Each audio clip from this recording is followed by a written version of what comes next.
3 ப்ரோமோக்கள் இன்று வெளியிடப்பட்டிருக்கிறது. முதல் ப்ரோமோ நாமினேஷன் பற்றி பேசக்கூடாது அப்படின்ட்டு. 2வது ப்ரோமோ வந்து யார் மனம் மாறுகிறார், நிறம் மாறுகிறார் அப்படிங்கிற மாதிரி கமல் ஜெயதேவ் இன்வெஸ்டிகேஷன் பண்ணிட்டு இருக்காரு.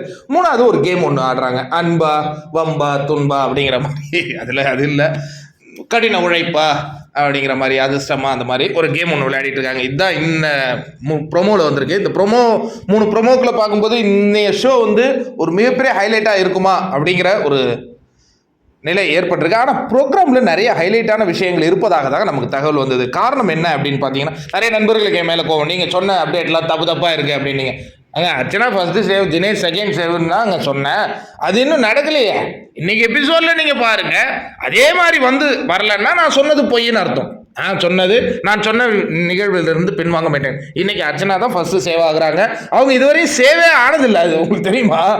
அவங்கள கும்பலாக தான் கமல்ஜியை போது சேர்த்து விட்டுட்டு இருப்பாரு. இந்த முறை தான் முதல் முறையாக சேவ் பண்ண போகிறாங்க. சேவ் பண்ணும் பொழுது ஏற்படக்கூடிய அந்த கரவொலிகளை கேட்பதற்கு இன்னைக்கு நிறைய பேர் அந்த எபிசோட் கண்டிப்பாக நம்ம பார்க்கலாம். 2வது தினேஷ் சேவ் ஆகுறாரு. அந்த 2 பேருக்கு நடுவில் அந்த நிக்சன் விஷ்ணு ஒரு ட்விஸ்ட்னாங்க. அதனால் சீக்ரெட் ரூமா அப்படி இப்படின்ட்டு இப்போதைக்கு வரையும் எவிக்ஷன் அப்படிங்கிற தகவலும் வரல, சீக்ரெட் ரூமுங்கிற தகவலும் வரல. அதனால் அவங்க தொடர்ந்து நீடிக்கிறாங்க அப்படின்னா. ஆனால் எதற்காக அவசரப்பட்டு சாட்டர்டே எபிசோட்லேயே ஒரு எவிக்ஷன் நடத்தினாங்க? ஒருவேளை 3 எவிக்ஷன் நடத்த இருந்து அது நிக்சனாக வந்த பொழுது நிக்சனை காப்பாற்றிருக்காங்களோ அப்படிங்கிற ஒரு சந்தேகம் நமக்கு எழுவுறது அது நம்ம கடமை. சந்தேகம் எழுப்போம். ஏன்னா நிக்சன் போன வாரமே போயிருக்கணும், நாமினேஷனே கிடையாதுன்னாங்க. இந்த வாரம் போகும்போது திடீர்னு இந்த மாதிரி நடந்துகிட்டு இருக்கு. எனவே இன்னைக்கு எந்த மொமெண்ட்ரி பார்க்கறதுக்கு நீங்கள் ஆசைப்படுறீங்க அப்படிங்கிறத கமெண்ட்டில் ஷேர் பண்ணுங்கள்.